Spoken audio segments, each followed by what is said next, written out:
Buletin Didik 20 Februari bersama saya, Syafri Izan Wahab. Assalamualaikum dan salam sejahtera. Jangkitan COVID-19 dalam kalangan kanak-kanak berusia bawah 12 tahun menunjukkan peningkatan ketara apabila 50,826 daripada mereka disahkan positif. Ia juga menyebabkan penggunaan katil harian pesakit bagi golongan itu semakin meningkat seiring kenaikan kes dalam negara. Ketua Pengarah Kesihatan Tan Sri Dr. Nur Hisham Abdullah berkata, jumlah peningkatan itu dapat dilihat bermula awal Januari sehingga hari ini dengan majoritinya berada dalam kategori 2. Beliau dalam satu kenyataan berkata, peningkatan lebih ketara bulan ini terutama bagi kategori 2 hingga 5. Jangkitan itu mungkin disebabkan penularan varian Omicron serta peningkatan pergerakan kanak-kanak dalam komuniti susulan pembukaan semula sesi persekolahan termasuk pusat jagaan kanak-kanak dan bayi. Jelasnya bagi kategori 1 dan 2, masing-masing mencatatkan hampir 16,000 kes dengan 35,000 daripadanya membabitkan kanak-kanak. Manakala kategori 3 hingga 5 pula sebanyak 120, 28 dan 4 kes. Namun biarpun gejala jangkitan dalam kalangan kanak-kanak kebiasaannya kurang serius berbanding dewasa, terdapat juga kes yang memerlukan rawatan di hospital dan sebilangannya turut memerlukan rawatan intensif di unit rawatan rapi ICU. Antara gejala yang sering dialami golongan berkenaan ialah demam, batuk dan selsema berterusan melebihi seminggu, bernafas laju, kurang aktif, kurang selera makan serta muntah atau cerit-berit. Sementara itu, dalam keadaan yang lebih serius, kanak-kanak juga boleh mengalami sakit dada atau perut, kurang tahap kesedaran dan sawan. Mengulas lanjut, beliau berkata antara kaedah utama bagi mengurangkan risiko ini adalah dengan kawalan kendiri dan vaksinasi. Dalam pada itu, vaksin COVID-19 Comirnaty Pfizer-BioNTech telah diluluskan penggunaannya untuk kanak-kanak berusia 5 hingga 11 tahun. Kajian klinikal menunjukkan keberkesanan vaksin itu adalah 91% selain berupaya meningkatkan tidak balas imun yang tinggi, pada masa sama mengurangkan risiko COVID-19 yang serius. Situasi semasa COVID-19 yang tidak menentu ketika ini jelas mendatangkan kebimbangan, terutama kepada ibu bapa kerana anak-anak mereka secara tidak langsung terdedah kepada risiko jangkitan. Hakikatnya melawan pandemik ini menjadi tanggungjawab kita semua dan asasnya bermula dengan pematuhan prosedur operasi standard SOP yang ditetapkan demi melindungi keselamatan diri dan keluarga. Menurut pakar kanak-kanak Dr. Raki Yadav, sikap ibu bapa terhadap pematuhan prosedur operasi standard SOP perlu menjadi keutamaan. Supaya berjaga-jaga semasa bawa anak-anak keluar. Sekarang bukannya masa untuk kita attend kenduri-kenduri, untuk dropkan SOP kita. Kita harus memakai mask yang betul, yang dengan fitting yang baik. Kita elakkan tempat-tempat yang sesak dan kita harus berjaga-jaga, dan sekiranya kita tak sihat, tolonglah buat self-test kat rumah untuk COVID-19. Tambahnya, aspek kawalan kendiri juga perlu sentiasa dititik beratkan kerana segalanya bermula di rumah. Mengulas lanjut tentang kadar pendaftaran suntikan imunisasi menerusi program imunisasi COVID-19 kebangsaan kanak-kanak Peak Kids yang masih rendah dan belum mencecah sejuta, Dr. Raki menyarankan ibu bapa untuk segera mendapatkan perlindungan buat anak mereka, terutama yang berusia 5 hingga 11 tahun. Saya syorkan kepada semua ibu bapa di luar sana untuk at least register anak-anak. You boleh memilih PPV yang terdekat dengan rumah. You boleh memilih waktu dan hari yang you nak bawa anak-anak mengikut kesesuaian family you. So, vaksin ini selamat. Vaksin ini hanya 1/3 daripada dos golongan orang dewasa. Kita harus bawa anak-anak kita untuk dapatkan protection yang kita sudah memberi kepada diri sendiri, sudah dapatkan oleh datuk dan nenek kita. Beliau turut menekankan kepentingan kesihatan anak-anak untuk jangka panjang, termasuk memberi mereka persekitaran pembelajaran yang selamat. Dalam pada itu, 454,194 atau 12.8% populasi kanak-kanak berusia 5 hingga 11 tahun di Malaysia sudah menerima dos pertama vaksin COVID-19 setakat semalam menerusi Peak Kids. Menerusi data di COVID Now, lebih 2.7 juta atau 89.9% golongan remaja berusia 12 hingga 17 tahun pula telah melengkapkan vaksinasi mereka, manakala 2.8 juta sudah menerima sekurang-kurangnya satu dos vaksin. Bagi populasi dewasa, sejumlah 13.92 juta individu atau 59.2% menerima dos penggalak dan 22.94 juta atau 97.5% lengkap vaksinasi. Semalam sahaja, sebanyak 151,156 dos suntikan vaksin diberikan, membabitkan 72,991 suntikan dos pertama. Sementara itu, menurut portal GitHub Kementerian Kesihatan, 34 kes kematian akibat COVID-19 direkodkan semalam dengan yang tertinggi di Johor, 8 kes, Sabah 7 dan Selangor 5 kes. Seterusnya, permintaan kit ujian pantas RTK antigen menggunakan sampel air liur semakin tinggi di pasaran ketika ini. Dipercayai di setengah kawasan, bekalan kit ujian terbabit kehabisan stok di pasaran. Ia susulan peningkatan kes COVID-19 sejak kebelakangan ini. Hasil tinjauan di beberapa farmasi sekitar ibu negara siang tadi mendapati stok kit ujian terbabit ada, namun agak terhad. Menurut pengusaha farmasi, ada ketikanya bekalannya terputus untuk beberapa hari. Difahamkan antara faktor permintaannya tinggi ketika ini adalah kerisauan orang ramai berikutan peningkatan kes COVID-19. Selain kewajipan melakukan ujian berkenaan untuk ke pejabat atau menghadiri acara tertentu. Apa yang kami nampak, faktor peningkatan permintaan ini disebabkan oleh pengguna yang sudah matang, yang sudah tahu menggunakan saringan kendiri ini secara betul. Pengguna juga sudah sedar akan kepentingan dalam membuat saringan awal ini secara kendiri. Rata-rata orang ramai yang ditemui juga menganggap kit RTK antigen adalah satu keperluan untuk setiap individu ketika ini sebagai langkah berjaga-jaga. Saya beli dalam 30. So kalau datang rumah ke, saya boleh bagi untuk diorang pakai. So bila saya keluar dan bila saya balik daripada keluar tu pun saya akan buat juga. Kalau saya pergi tempat crowded lah. Saya sendiri rasa test kit saliva tu perlu, satu keperluan sebagai langkah awal untuk berjaga-jaga lah. Untuk monitor ataupun close observation sebelum kita travel. Dalam pada itu, pengguna juga diingatkan untuk melakukan ujian kendiri mengikut garis panduan yang betul bagi memastikan ketepatan keputusan ujian. So sebelum melakukan ujian berkenaan, ujian kit kendiri ini, pastikan anda cuci mulut dengan air 30 minit sebelum ujian dilakukan. Jangan makan, jangan minum, jangan merokok. Tambahnya, pengguna juga diingatkan untuk membaca arahan dengan teliti serta memastikan kandungan kit ujian itu lengkap. Sebelum ini, Menteri Kesihatan Khairy Jamaluddin berkata pihak berkuasa peranti perubatan MDA diarah memanggil semua pembekal kit ujian kendiri COVID-19 dalam negara bagi menilai aduan yang diterima daripada pengguna.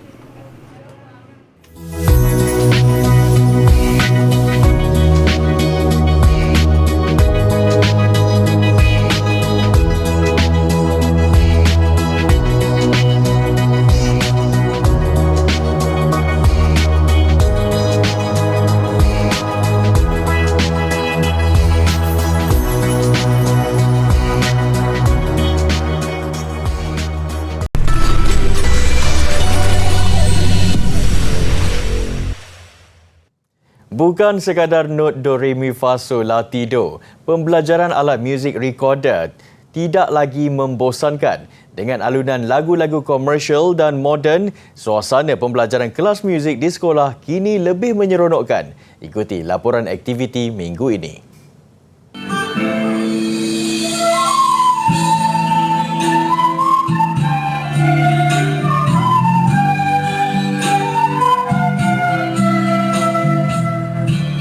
Popular di media sosial, sekumpulan murid memainkan lagu-lagu terkini menggunakan recorder.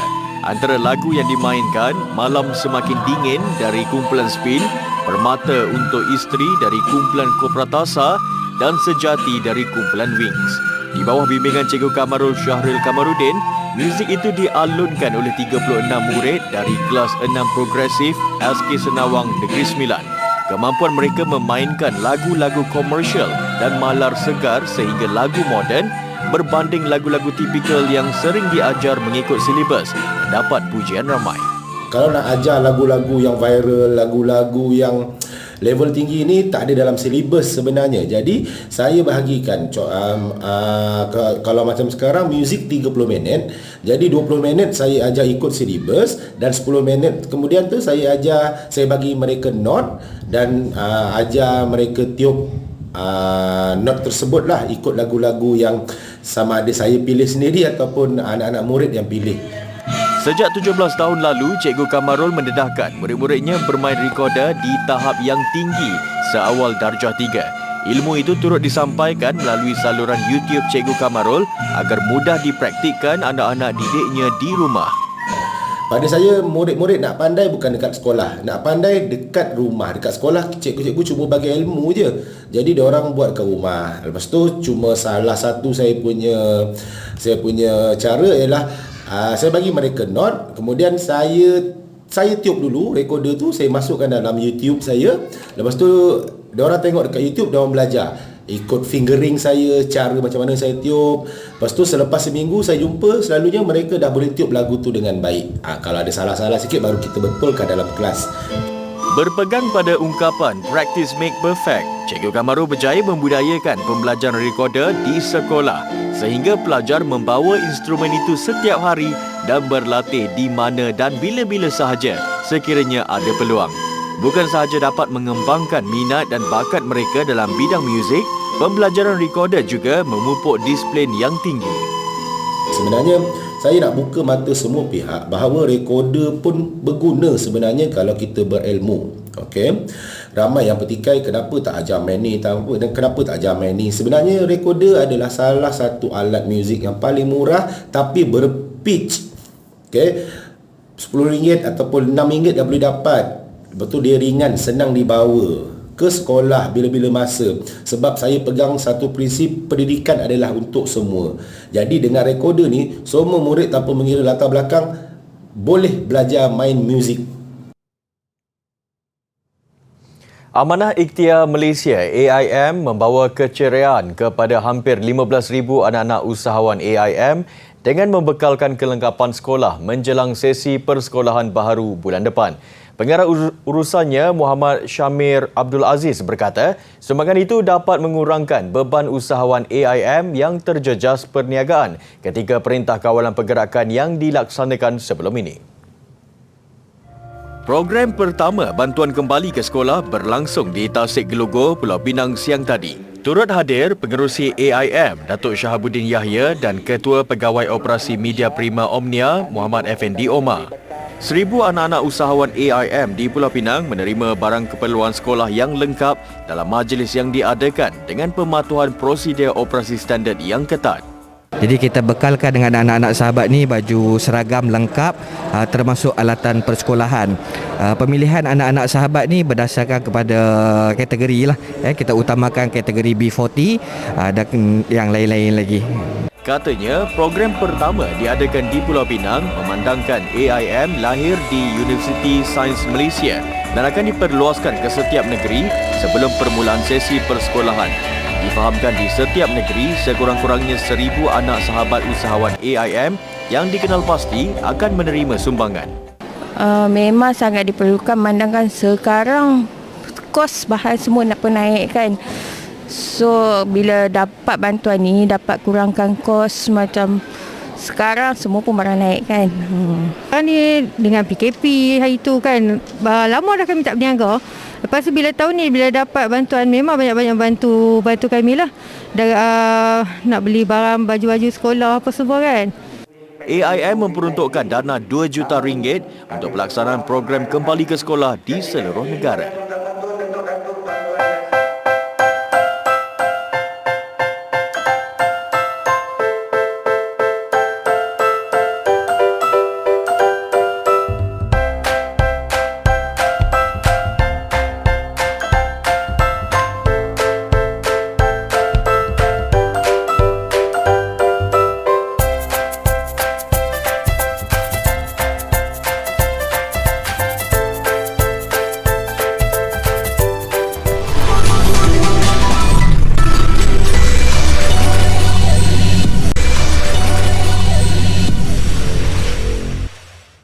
Pentas akhir anugerah juara lagu AJL ke-36 yang bakal berlangsung bulan depan kembali hangat dengan kehadiran penonton. Walaupun terhad kepada 200 penonton secara fizikal, usaha itu bagi menaikkan semangat peserta finalis menjiwai lagu mereka. Menurut Ketua Pegawai Eksekutif Rangkaian Televisyen Media Prima MPTN, Datuk Khairul Anwar Saleh, peserta, penonton dan media akan disaring tahap kesihatan. Ia bagi memastikan keselamatan semua pihak pada hari berkenaan terjamin sekaligus dapat melancarkan persembahan. Kita perlukan penonton untuk AJL kerana kalau tak tanpa penonton di AJL macam tahun lalu saya rasa macam kesian dengan peserta dan yang membuat persembahan kerana mereka peserta memerlukan penonton untuk dapatkan energi itu. Dan saya sungguh rasa terkilan tahun lalu kerana kita tidak dibenarkan ada penonton. Jadi tahun ini kita benarkan penonton tapi limited. Dan kita benarkan ada beberapa fan club untuk numbers of penonton dari fan club, insya-Allah. AJL kali ini bakal dikendalikan 4 hos berpengalaman, Alif Sata, Nabila Huda, Sean Lee dan Sisi Iman. Membawa konsep spektrum warna melambangkan tenaga muzik, tema itu menggambarkan aura generasi kini yang sentiasa berani mencuba sesuatu yang baharu. 12 lagu bakal berentap merebut gelaran juara pada 6 Mac depan jam 9 malam secara langsung dari Dewan Merdeka, Pusat Dagangan Dunia, Kuala Lumpur.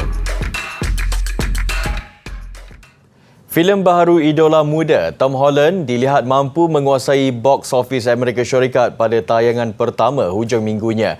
Uncharted yang telah mengutip $15.4 juta pada hari Jumaat dijangka meraih $45 juta sebaik cuti hujung minggu panjang berakhir esok.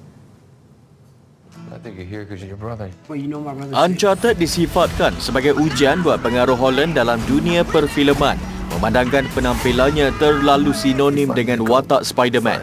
Ia juga dikira filem pertama Holland di luar dunia Marvel. Justru jangkaan $45 juta itu disifatkan cukup bermakna meskipun masih perlu bergantung kepada tayangan luar negara untuk pulangan modal besar $120 juta. Uncharted mengisahkan pengembaraan seorang pencari harta karun bernama Nathan Drake. Filem ini menerima review negatif daripada pengkritik industri namun mendapat sambutan baik dalam kalangan penonton wayang secara keseluruhannya. You have no idea who you partnered with. 3 jirim yang kita biasa dengar adalah pepejal, cecair dan juga gas. Jadi sebenarnya gas boleh dibahagikan kepada 2 lagi, iaitu gas yang dipanaskan dan gas yang disejukkan. Yang disejukkan kita panggil dia sebagai Einstein-Bose condensate, dan satu lagi gas yang dipanaskan kita namakan dia sebagai plasma. Jadi hari ini kita nak tunjuk plasma. Okey, so kalau kita tengok di sini, plasma tu akan melalui tangan saya. Plasma adalah gas yang dipanaskan. Selain daripada itu, dia mempunyai elektron-elektron yang terlepas daripada molekulnya. Kalau elektron terlepas, kenapa? Jadi kita nak tengok eksperimen ni. Okey, jadi bila saya letakkan lampu Kalimantan di tiub plasma, lihat bagaimana elektron melalui tiub ini dan menyalakan lampu. Jadi kalau kita asingkan, dah tak menyala lagi. Dan kita kembali ke sini, lihat bagaimana lampu Kalimantan boleh menyala. Dan satu lagi, mesti tahu manusia yang terdiri daripada 70% air adalah konduktor yang bagus.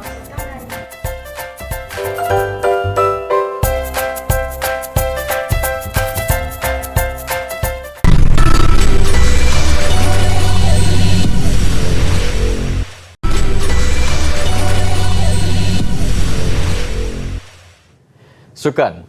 Kejohanan badminton berpasukan Asia 2022. Eng Ziyong memastikan kejuaraan milik Malaysia pada perlawanan akhir antara skuad lelaki negara dengan juara bertahan Indonesia petang tadi. Ziyong menundukkan Iksan Leonardo Emmanuel Rumbai 21-14, 21-15 sekaligus memastikan kemenangan 3-0 milik negara. Terdahulu Malaysia bermula baik apabila Lee Zijia menyumbang mata pertama pasukan dengan menundukkan Chico Aura Dwi Wardoyo. Tewas set pertama 14-21, Zijia kemudiannya bangkit menewaskan pemain Indonesia itu 21-12, 21-10. Rentak kecermelangan Malaysia diteruskan pasangan beregu Aaron Chia dan Soh Woye. Dalam perlawanan penuh mendebarkan selama hampir sejam, mereka menundukkan Leo Rolly Carnado dan Daniel Martin 17-21, 21-13, 21-18. Sementara itu dalam kategori wanita Indonesia berjaya merakam kejuaraan sulung menumpaskan Korea Selatan menerusi kemenangan 3-1. Gregoria Mariska Tunjung menghadiahkan mata pertama Indonesia selepas menundukkan Sim Eugene 21-9, 21-10 hanya dalam tempoh 26 minit. Namun Korea bangkit pada perlawanan berikutnya dengan gandingan Baek Hana dan Song Seong Nyeon.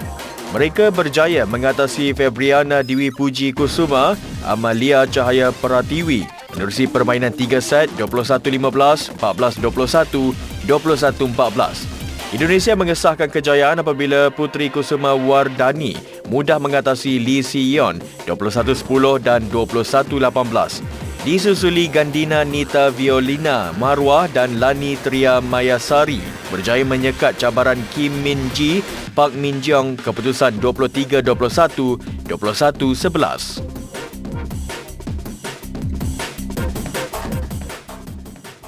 Nasib malang Singapura di kejuaraan bawah 23 tahun AFF di Kemboja berterusan. Beraksi di perlawanan terakhir kumpulan C dengan hanya mempunyai 14 pemain akibat COVID-19, mereka menjadi mangsa Vietnam 0-7 sekaligus kekalahan terbesar kempen setakat ini. Skuad kendalian Muhammad Nazri Nasir turun dengan keadaan timpang dari perlawanan pertama lagi ketika menentang Thailand. Keadaan bertambah buruk apabila hanya mampu menyenaraikan 11 pemain mula dan 3 pemain simpanan ketika melawan Vietnam. Jaringan mula terhasil seawal minit ketiga menerusi penyudah Nguyen Van Tung yang meletakkan Vietnam di depan. Selang 30 minit, kedudukan berubah 2-0 hasil gol Din Juan Tien.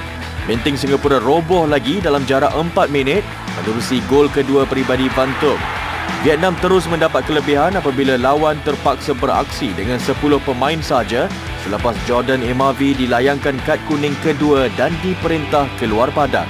Keadaan itu nyata menyukarkan Singapura mempertahankan gawang, menyebabkan mereka bolos 4 lagi gol. Menerusi Dun Quang No, minit ke-56, disusuli penyudah Nguyen Ngoc Tan 11 minit selepas itu. Nguyen Tan Koi menambah derita skuad Singa dengan jaringan ke-6 minit ke-89 dan Vietnam melengkapkan kemenangan besar 7-0 menerusi Vu Tien Long pada masa kecederaan untuk terus menduduki tangga teratas kumpulan C. Lebih 1,000 orang menyertai acara larian di sepanjang Festival Lampu di Denmark. Paparannya mengakhiri Buletin Didik. Saya Syafri Izan Wahab, salam hormat dan kita jumpa lagi. Assalamualaikum.